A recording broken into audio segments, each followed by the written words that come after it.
How do you present personal development to a generation that really just isn't interested? How do you sell self-help to those who need it the most, but don't even realize it? The answer? The Menendez Brothers.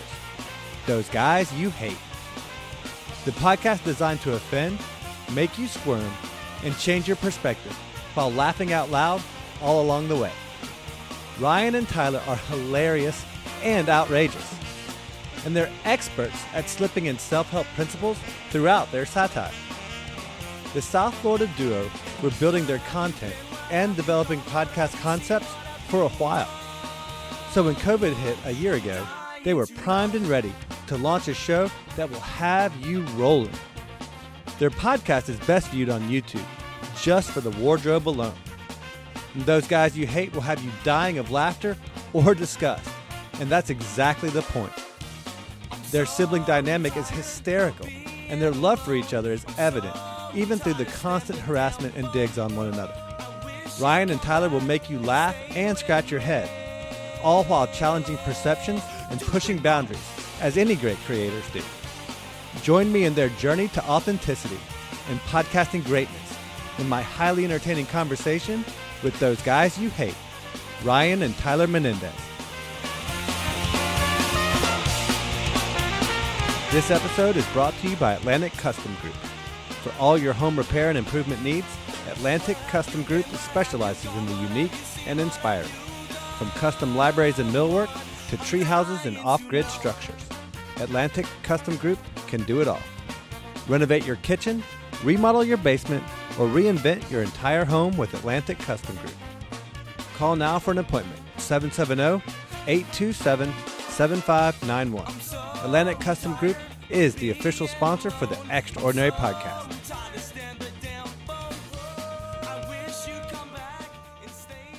All right, this is the Extraordinary Podcast, and my guest today is Tyler and Ryan Menendez. How are you, sir? Doing well. What's going on? How's sunny South Florida treating you? Oh, Cold. it is actually, Is it actually cold? it I is feel in like the I mid. got some snow down there. It is in the mid 60s, We're and gonna I make can't so many handle people it. angry. We're I gonna can't make so handle it. many people angry. I got my ski parka on. I can't handle it. It's man. mid 60s and Ryan is not handling it well.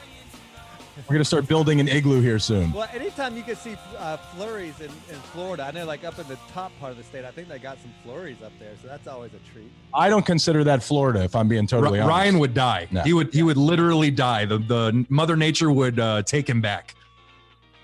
So for those who don't know, These Guys That You Hate is an amazing podcast that shares a lot of the principles that we talk about, but you guys do it in probably the most dynamic and entertaining way of anybody that I've come across. So tell me, like, how did this all get started for you guys? How did it all come to be? That's really, really kind of you to say. You know what it is? Very much what you're describing as far as, and I'm always hesitant to use the term self-help because of what that implies and what people add into that term. But Tyler and I have lived that life. And it's not because we're little angels. It's because we tried everything else first. So once we started wandering down that path and we just had so much fun with it, we thought, hey, let's put this on tape, see if other people are interested. Mm-hmm. Well, and it was really cool because, like, again, like when we were talking before we started recording, there's so much, a little bit of pompousness that comes across as you're trying to improve in personal development, and that kind of creating that image on a pedestal that you're trying to reach can create some negative connotations. And so one of the things that I've always tried to do in this show is to present those things in a very humble manner, but you guys are doing it like in an entertaining way. So how do you guys go about like coming up with the concepts and the ways to present some of this material in such an entertaining way? Well, one of the base ideas that we had, like one of the first inceptions of this podcast, the idea was, I don't know if you remember the show, the Colbert Report with Stephen Colbert on Comedy Central, and he did this satire bit about politics. We wanted to take that idea, that satire, and apply it to self-help, where we can make fun of ourselves, but we also want to give you some information that may relieve some of the stress or the anxiety or depression that that everyone seems to be feeling on a daily basis. And man, do we ever need that now more than ever? Yeah, absolutely. Have you guys seen a much of a spike in your numbers through this COVID process or through this COVID event that we're dealing with? Has that impacted you guys as far as listenership goes? Well, we actually started. We told you that we had been practicing, as it were. We put out. We call it episode 0 on the show. So session 0. Session 0. Yep. Anytime it was before we let it go, we pretended like we had one marathon 50-hour episode. Yeah. So we did that for about a year. And then when this happened, we took it almost as a sign, as it's go time. You know, we could wait forever. And so we just started doing it, you know, and we started putting it out. So the only numbers we have is from this situation. Mm-hmm. Well, that's really interesting too, because so many people have launched a podcast during this COVID event. I've seen dozens of them popping up everywhere. But unlike you guys, a lot of these podcasts that have popped up have just been a result of the circumstances. Mm-hmm. They've been created kind of half-cocked and maybe not as well prepared as they could have been. You guys put in all that work ahead of time. So how were you able to go about that and really put that time and effort in without producing anything out there for people to see? Well, we were putting it up on SoundCloud for our friends to listen to. And it was, as you know, before we started doing this interview, Ryan told you, they were just staticky and there were people laughing in the background. And it was amateur hour. I mean, of course, because that's how you start. And right. Yeah, absolutely. And we, no other choice. As I said, we decided pretty flippantly to do this. So when we got into it, it was just like not even a hobby. It was just something fun to do between us. And it's like, hey, maybe we can get some laughs out of this thing. And I will tell you, and I think Tyler may second this, I have a serious perfectionist streak, and I would not allow anything to be released where I could be embarrassed. Nice. How ironic is that from the guy who shows up with no shirt and a boa and a cowboy hat? Yeah, exactly. That's part of my perfectionist. That's right. We just have different, things that we like. Different definition of what perfection is supposed to look like, I guess. That's right. And feel like. Amazing. I'm still waiting for that positive feeling. It just hasn't shown up yet. Well, so I'm curious, did you guys already know right out of the gate that video was going to be an element to your podcast? Because I think that video provides a dynamic, certainly for social media, that really plays well for the way that you two interact. Absolutely. It was something that when we first got started, it was the most basic of equipment, 2 very basic microphones, a little box to equalize our audio. And that was it. And a free software offline. And so, yeah, I mean, just watching this evolve and every step that we took, it's been unbelievable. Well, and I'll tell you this, Nate, I like I said, I feel like this show has become a metaphor for my life, and I have been an artist my whole life. So once the wheels started turning on this, of course, a visual element would be, and I've never been involved with social media in my life. So it has been a real release to put stuff out there and risk being criticized and risk being vulnerable. And I'm still stretching my wings out. I'm still every day reaching another notch of like, hey, bleep it, man. I'm putting this out, No, that's exactly how I feel. Cause like, again, coming from a construction background, and dude, I'm a Gen Xer. I'm kind of old school. This is so far outside my comfort zone. I can't even begin. That's how you grow. But again, like so many of us, like going through this growth process and then documenting it through the podcast, it's giving a chance for other people to see that and for you to be able to share that. So you guys had no background with this kind of stuff beforehand, because you come off pretty professional. Like you kind of know what you're doing. Like, you don't have any background with this before at all? Do not make that mistake. I'll stop you right there. We definitely don't know what we're doing, but I grew up in the arts. I was in a band for, 10 years are you familiar with Warped Tour as a Gen Xer? Oh, sure. Absolutely. We traveled with Warped Tour for a couple of years in a row. Nice. So that's, I was a thespian, blah, blah, blah, all that stuff. And like I told you, I loved AM radio to this day. The only time I ever listen to music is when I'm in the gym. Everything else is talk radio. So when I started this, I had about 20 years under my belt as I started listening to talk radio at like 7 or 8 years old, So I thank you so much for the compliment. That feels awesome. Yeah, I mean, I feel like we're two brothers fighting on the radio. That's the other aspect of it that makes it so compelling is the dynamic between you two, and the Amos and Andy, or the Tom and Jerry, that whole playing the straight guy, and I'm Jerry.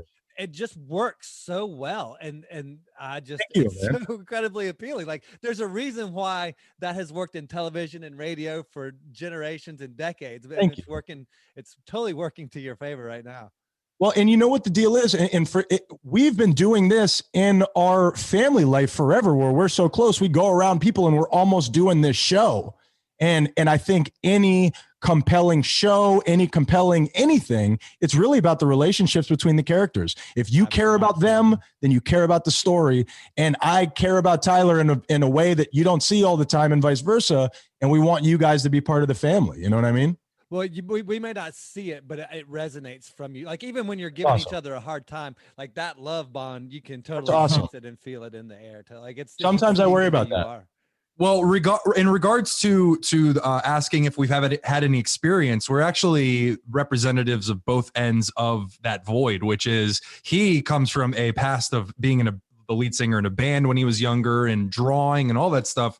My entire life told myself that I wasn't creative, that I wasn't good at any of that stuff. Turns out it was true.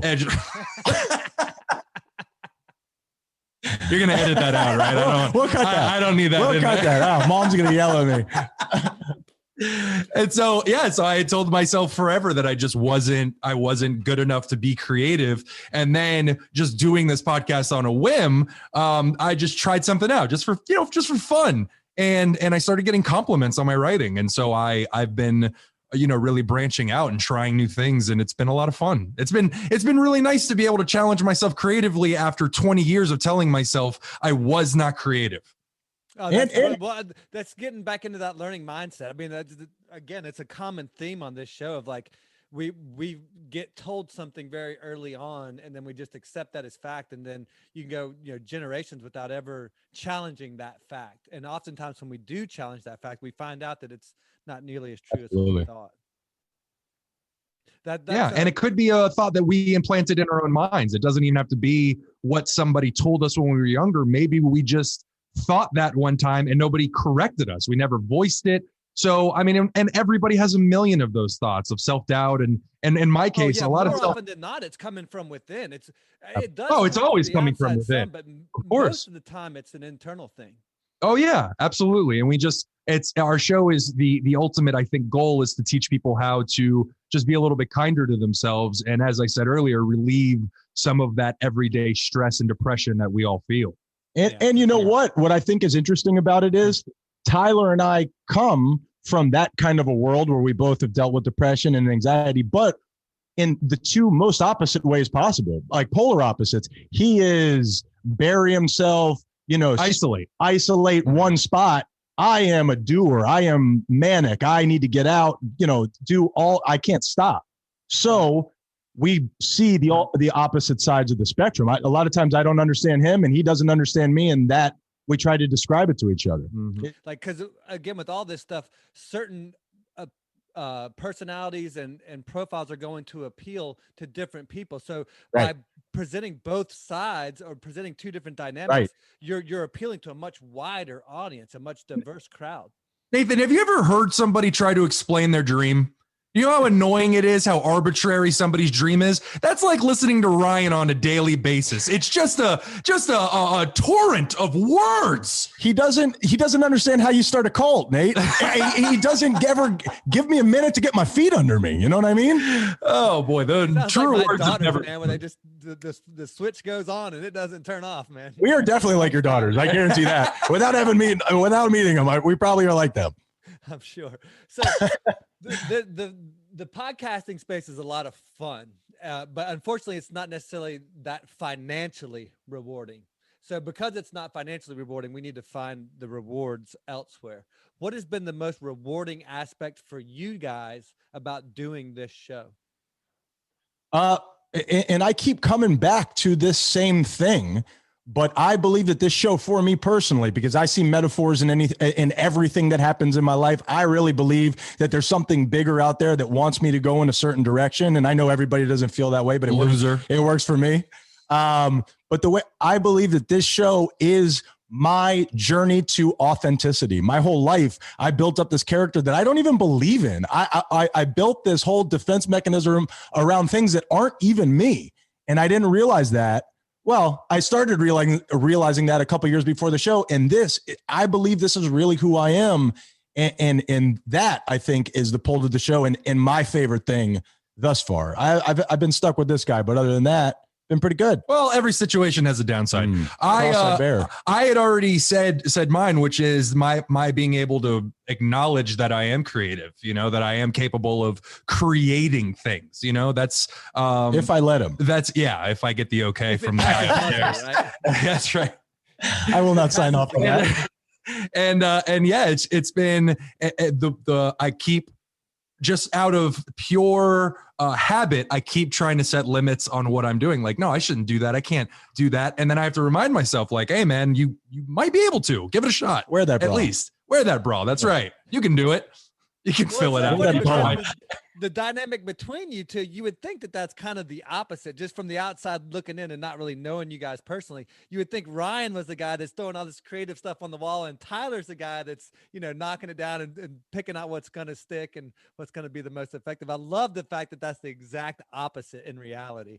I've never heard that dynamic before, but I totally see it. You're absolutely right. That's not true at all. And in the reverse, you're the stickler. Yes, I am. Yeah. I am. I have to worry about the perfectionism where I get to a point where nothing is good and I don't like anything that I've done. That for me is my concentration. Yeah. You know what? You just made me realize that he's actually both of those people at once. Yeah. He shoots all these ideas onto the wall, whether they're his or mine. He realizes none of them are good enough. Yeah. When Tyler wakes up in the morning, I have like a 15-minute meeting that he doesn't get to talk at all. He's just standing over me in my bed. Hey, Tyler, I had this idea last night. Okay, Ryan. Yeah, fantastic, man. I'm a little compulsive. That's fantastic. I love that, man. That is amazing. So if all this goes according to plan, if all your wildest dreams come true and all this continues to grow like what I think it's going to do, because I just see this as a golden ticket for you guys, what do you hope this ultimately turns into, say 10 years from now? I'm hoping we use the situation, like we look towards, obviously the gold standard is Joe Rogan, but also people that we've listened to a lot. I don't know if you've ever heard of the Last Podcast on the Left, which is they just inked a deal with Spotify. They talk about like serial killers and stuff. And we've listened, Ryan got me into them years ago. And that's the ultimate goal is like, you want that these huge amounts of money coming in, but we want. That's not me, Nate. No. But what I was saying is we want to use those resources to help people, and I know that may come off as a little naive and maybe even a little childish. Nobody believes you to a lot of people, but I just, fake it till I make it, until I lie to everybody. I'm kidding around. Yeah. And hopefully wake people up and I don't mean to, maybe I shouldn't say wake people up because that's so douchey, but maybe help people realize why they feel the way that they feel. Yeah, no, that makes perfect sense. I love that. I mean, again, it kind of resonates with this show and what we're trying to do as well. So how were all these seeds planted within you two? Clearly there was somebody along the way that kind of either was an example to you guys or maybe a mentor or somebody that kind of exemplified some of these honorable characteristics that you guys are now trying to promote. Who taught you guys? Let me jump in on this one. And can I just say very quickly for that last question, because huge sums of money is not why I want to do this. And I'm not making No, that's okay. I was just acknowledging the resources that we would. And if you do something that you love, I genuinely believe that stuff will show up. I don't think that you have to like worry about that. It's always worked out for us. We've been very well taken care of. For me, I want to change, and I hope whoever's listening to this is sitting down because this is going to make you want to throw up. I want to change the idea of what being cool is. I think that we're presented with all of these different things where if you really look at it, they're man, I hate to use the term immoral or what we have put value on. I don't believe are the things that ultimately will make you feel good. And I want to change that. And not because we're so great and not because we're so much better than everybody else, but because we're so much worse. And we've done so much that have not worked out. Hopefully you could learn from our lesson. Nathan, I've changed my mind. I'm just going to cash my check and he's going to be a solo act. Huge sums of money. That's why we're doing it. That's all I want. All we care about. Give me a golden Rolls Royce and I'm out. One's going for the mother, the other one's going to change the world. I'm right there with you, dude. It makes perfect sense to me. I mean, as long as we both end up at our respective destinations, aren't we? I mean, isn't that what it's all about? Well, and what happened is in the course of trying to do one, if you're successful at that, then you will receive the other. Like Ryan was saying, the financial benefits come once you're really good at what you do. Yeah, there's a great absolutely. book I love that's by Cal Newport called "So Good They Can't Ignore You." And he talks about not following your passion, not trying to be a yoga instructor, but go get good at something. And if you get really good at something that just comes natural to you, or the talents that you've been given, then the opportunities will then present themselves. You'll have opportunities to be successful. People gravitate because of that. Absolutely. Well, and then to the last, and you tell me what you think about this, to the last question that you asked about who did we model ourselves after? And of course, we had great parents and we were very lucky to be surrounded. You got to say all these fundamental things so people don't hate you. Yep. I think we learned a lot from people, and tell me if I'm out of bounds here. No, I was going to say it too. From people that we don't want to be like, where we look at these people who quote unquote have everything that you're supposed to have. And these people hate being around each other, and their relationships from the outside out look so unfulfilling. And you're living this life that you don't want to live. Yeah. We definitely, I think a lot of that factors into, hey, let's get this out of the way now so we're not doing it when we're in our 70s. Well, and you said it earlier in the episode where we learned primarily through trauma. You learn through those bad experiences because you can't grow when everything's great. Yeah. Well, one of the things I like to do is I like to take that ideal of a Lamborghini. Because when we were like, as a Gen Xer, we all had that Lamborghini Testarossa up on the posters as a kid growing up. That was kind of like the ideal everybody thought about. Mm-hmm. And as an adult, now that I know some people who own Lamborghinis, I don't know a single Lamborghini owner who's happy, who's living the way that they want to live. Every single one priorities, of them I know, personally, is miserable. Mm-hmm. Mm-hmm. That's really, really interesting. I will tell you this. I grew up in a life of, I am a slowly recovering, and maybe you hear it in the show, narcissist, man. I was living a full out life based solely on myself, and I still battle with it. Tyler and I don't bring this up for fodder, but it really was the turning point for me. We lost a sister and a brother within a span of 3 months. Mm-hmm.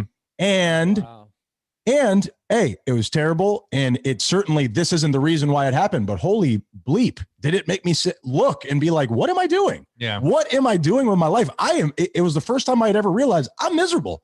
And that was what, 6-7 years ago? Something like that. Yeah. But I mean, in all fairness, boy, were you a lot more fun back then. Oh, I was a blast. Just a real good time to be around. I as miserable as I was, I still look up to that guy. Yeah. Well, but honestly and truly, though, I mean, you guys, kid, of course, but there's something to that when you're living a life that's all about me, and all trying to fill up my buckets. What makes me happy? How can I fulfill my needs? This, that, and that, all about me.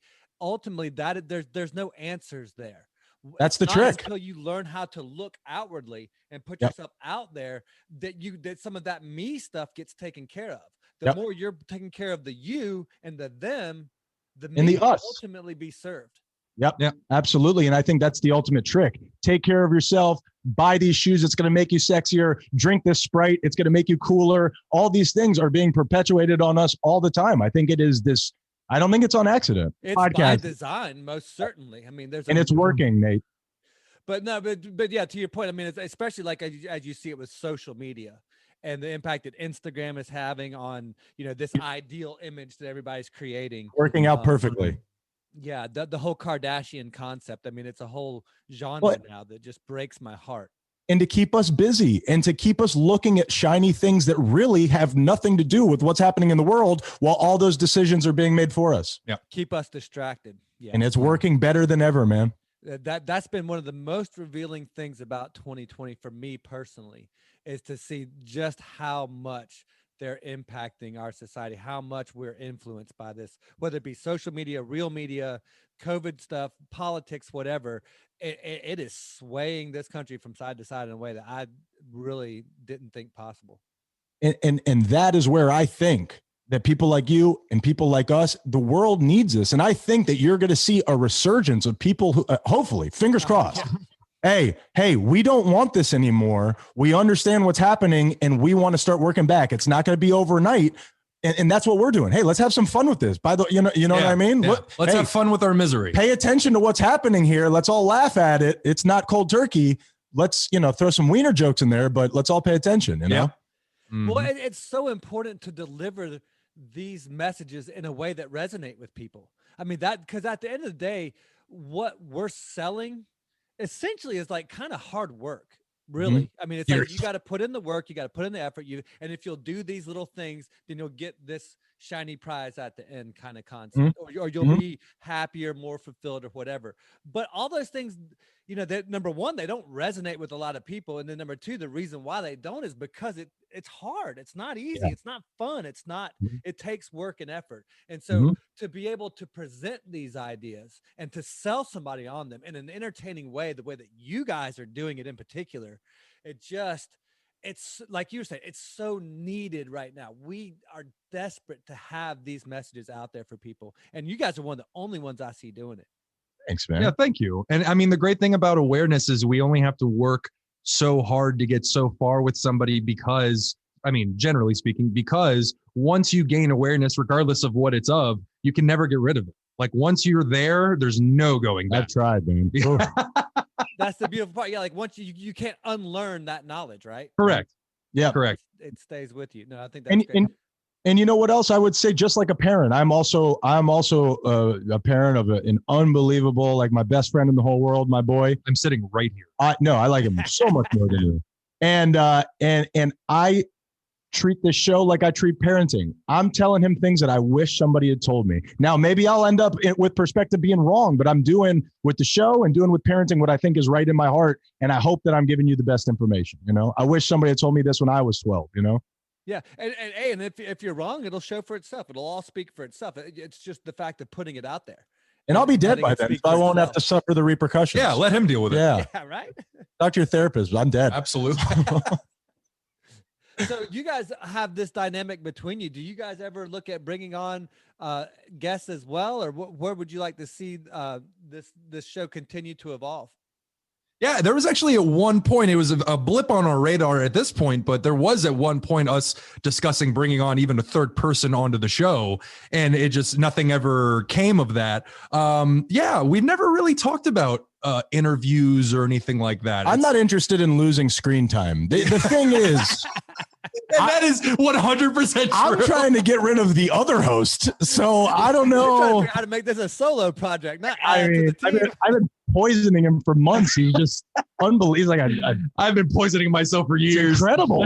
No, but you know what? We're totally open to anything. We're not saying, hey, this will never be part of the show. We love the idea of branching out and using other people. We just have never really implemented it. Yeah, absolutely. Yeah. Well, and they'll all evolve over time. One of the things I've learned with doing my show is that there's a natural evolution to some of this, and it should evolve. It should change. Be organic a little bit especially like as you're in it for the long haul over the years, kind of thing. So you guys look like you're just having an absolute blast doing what you're doing. And like I said, the dynamic between you two is so entertaining. What's the most challenging part of all of this? What is the part that you don't like? I would say for me, the most challenging aspect of it is overcoming my own self-doubt. Every time I create something for the show, I always wind up in a place where I'm looking at it and just thinking to myself, like, this is garbage. Nobody wants to hear this. Like, why would I put this out? And I have to remind myself that that's not true. That's just my, that trauma that's the show right there. Yeah, exactly. And for me, in perfect form is the opposite of that. It's the manic it is too much. It is, my whole life is now spit onto a notes function in my phone, and I'm just swimming in it. But if I'm being totally honest, I love that anxiety. I do. I'm like addicted to that anxiety. I don't know why.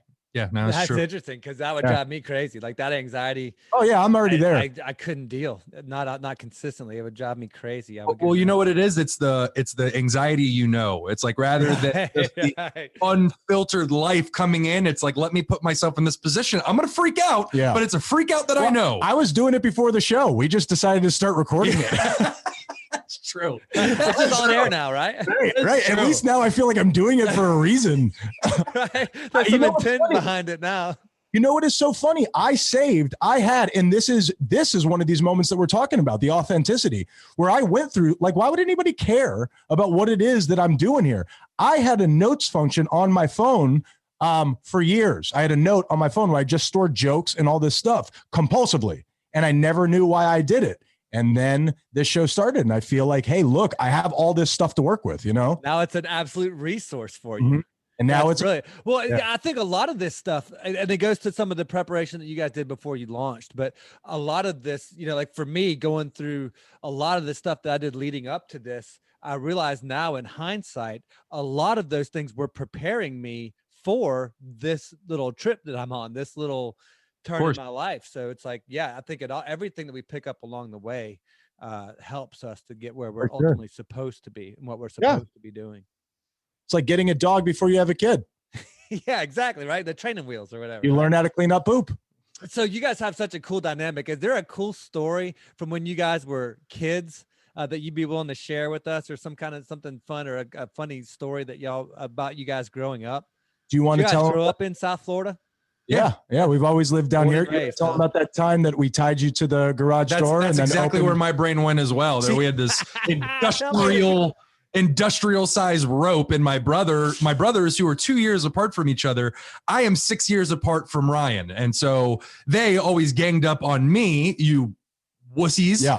And one day they took this rope and they tied me to the inner side of the garage door to the bars, and then hit the button, and as I went up, it broke. Yeah. So that was a fun story. That's got to tell you something right there. Yep. And just to let you know, this happened in 2016. So yeah, I know. So this wasn't in our youth. I was 32 years old. I must have been 7 years old, which would have made him 13, and our oldest brother 15. So they terrorized me. Clearly, yeah, that big of an age gap. It must have not been easy for you growing up, Tyler. Yep. For sure. Yep. So how many of there were y'all growing up? How many did you have? Well, it was just the three of us in the house when we were all growing up, and three brothers, and then boys. And then as you have no idea, man. And then as the family got older, everybody spread out into the galaxy. Yep. Yeah, that's how I grew up with five, and now we're from California to Georgia to Florida. We're all over the place. So, where'd you grow up, Nate? Mostly in Charlotte, North Carolina, but I moved to Atlanta in the early 90s. So Atlanta's certainly home for me.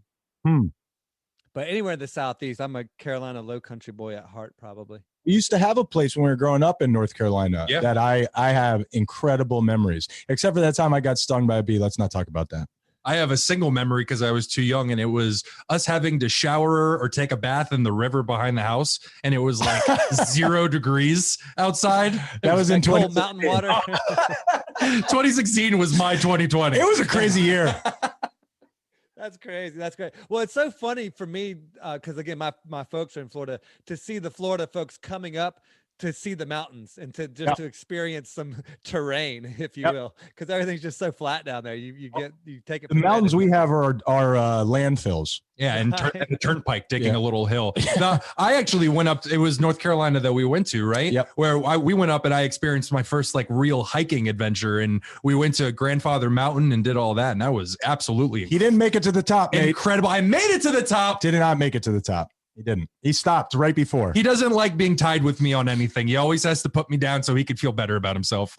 Really, I have pictures. I have pictures to prove it. It's the source of our show. I love it, man. I absolutely love it. Oh my goodness. That's great. You guys are so much fun, man. I got to tell you, like I said, I don't even need to do anything. I can just sit back and just let y'all just go, man. It's so awesome. Do not do that. You're feeding right into the problem. It will devolve into not a family show. I don't know if kids listen to this, but shut up, idiot. There's certainly some life lessons to be learned from the sibling dynamic for sure. So, well, and we don't take it serious. Tyler and I, and like you said, at the root of everything that we say, there is such a deep respect and love, and we fight for each other. Tyler is my number one guy in this planet, my son aside. All right, number 2, number 3, somewhere in the top. He's around the top. Yeah, and we really back each other up, and we're always there for each other, and we hope that resonates with what we do. No, it absolutely does. I mean, that it just, like you said, resonates off of your soul. Thank you. Really, I mean, it really does. So I'm curious. You've kind of got to check out a little bit about this show and seeing the ordinary people living extraordinary lives kind of concept. Is there anybody that you think would be a good guest for this show, based on our concepts? See, the thing is, we don't know many people in this community. This is honestly our first time doing something outside of our own little comfort zone group of 2. Yeah. So we are trying to learn not just the podcasting community, but the self-help community. I mean, I've done my own stuff, meditation stuff, yoga stuff, all that, but nothing in this vein. Yeah, we're an island of 2, basically. It's a sad. It doesn't smell great. We'll go with the Gary V kind of concept, and because certainly the way that you're Ryan in particular are talking about the concepts that you believe in and that you promote, it certainly resonates in that Gary V kind of mentality. And I don't know much about Gary V. You should definitely check him out. He's definitely like in your wheelhouse. I mean, he's a New York, New Jersey guy. So he swears a little bit, whatever. So he kind of comes off a little bit as a hustler to certain people, but his message of love and personal development and ownership, everything, it just is exactly aligned with what Ryan was talking about throughout the course of this interview. So, I will check that out. Yeah, please do. I mean, he's huge. He's kind of I've heard the name. Tony Robbins of modern day social media marketing and all that kind of stuff.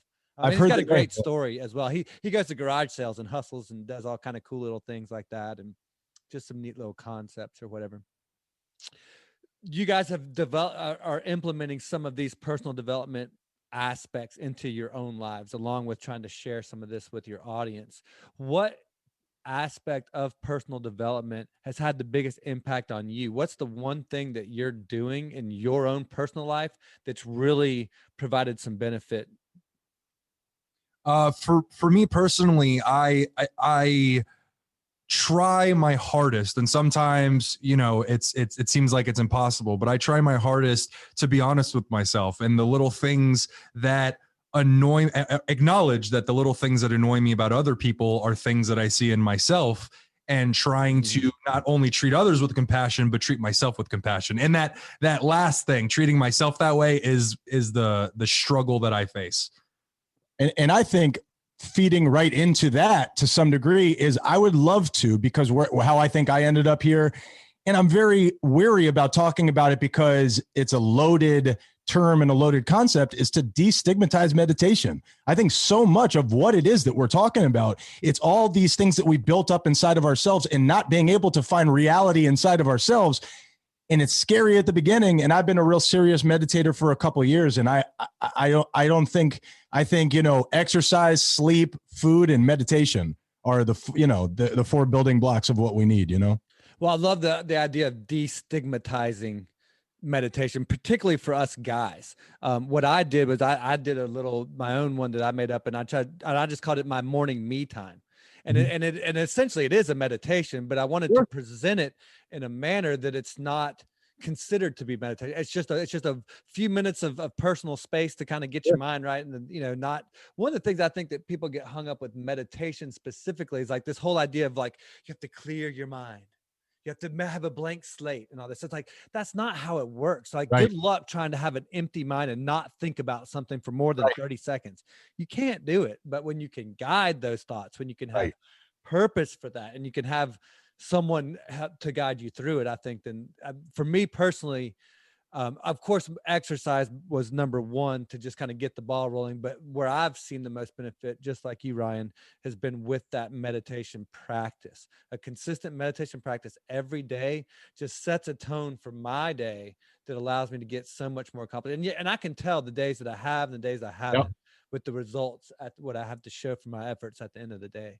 And I think that's the deal, is to be able to, at some point, take that mindset and move it off the mat, move it off the bed, move it wherever it is that you're doing it, and bring it into your life. When you start feeling those thoughts well up, like you're saying you can't get rid of while you're meditating, that's what life is. And you're learning to maneuver it and be like, hey, this is happening, but I prepared for this. I'm ready for this. You know what I mean?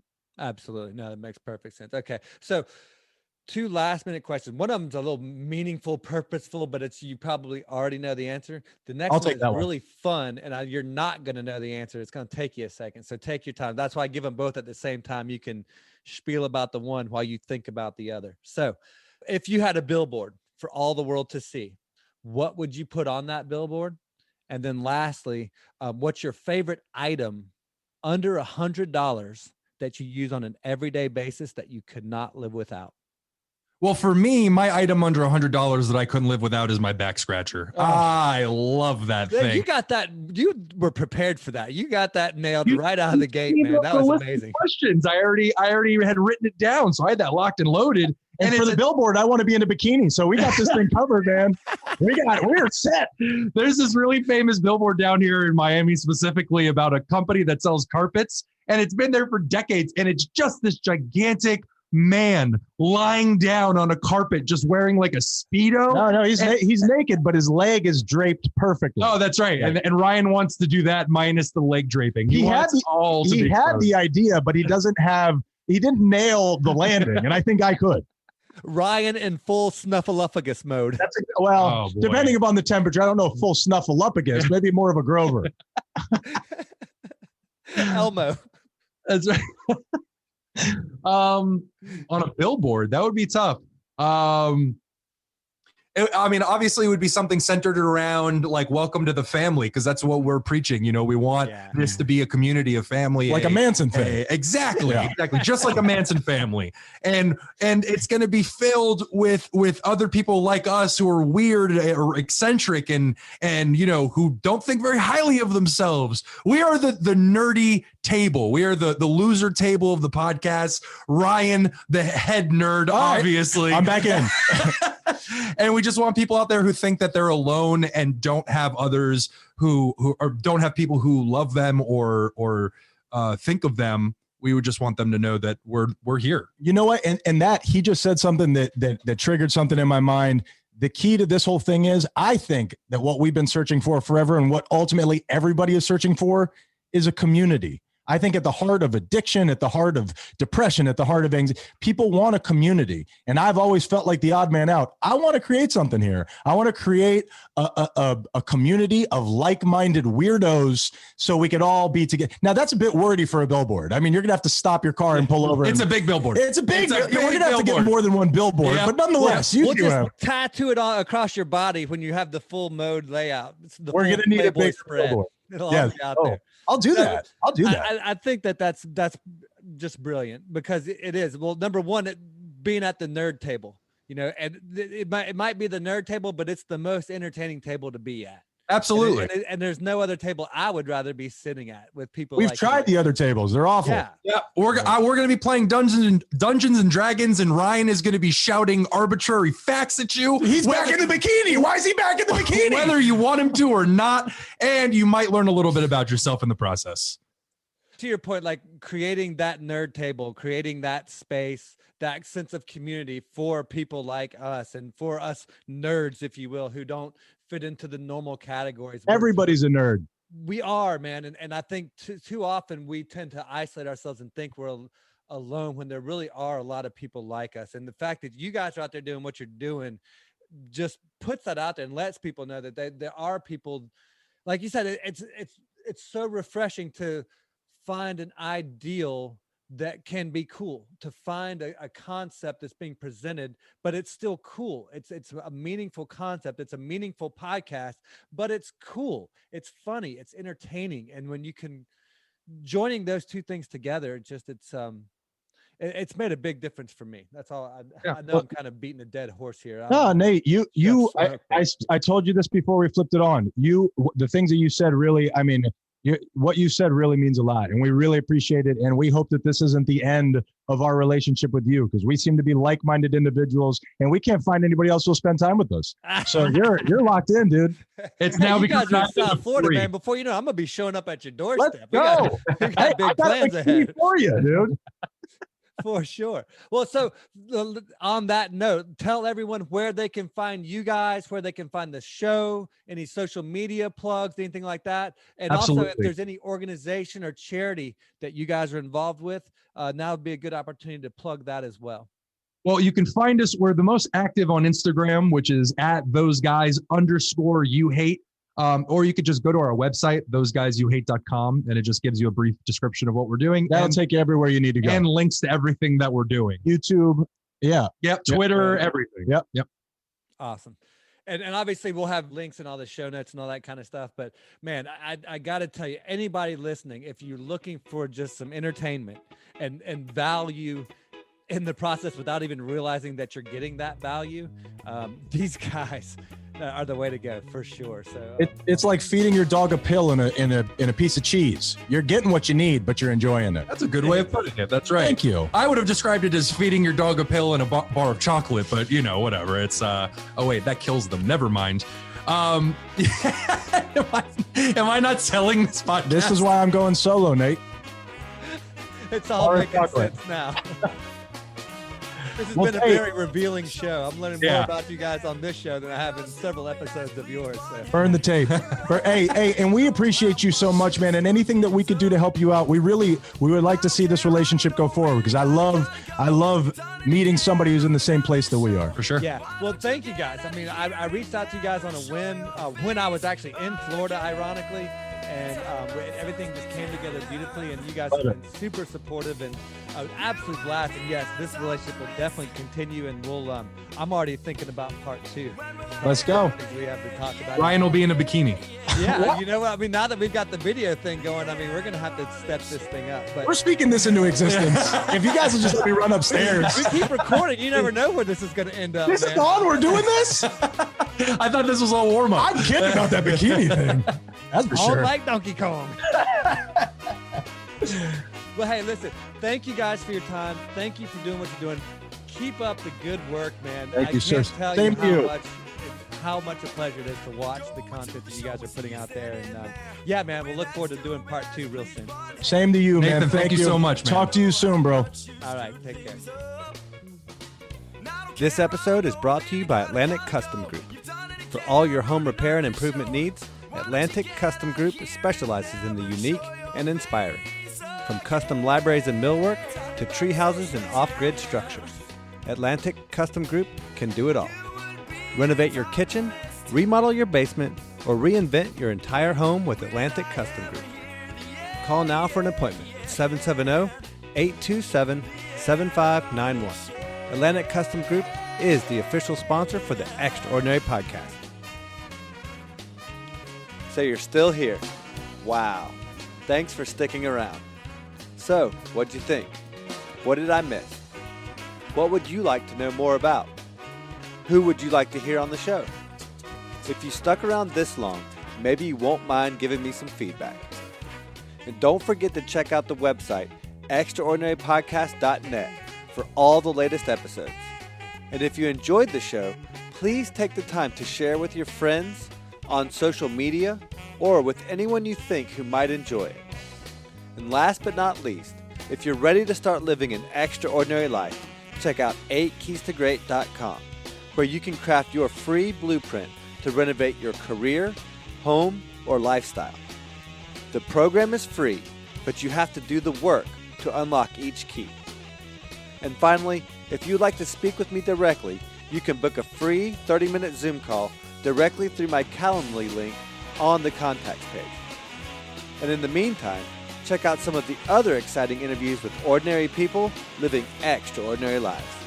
Thanks for listening, thanks for sharing, and most of all, thanks for just being you.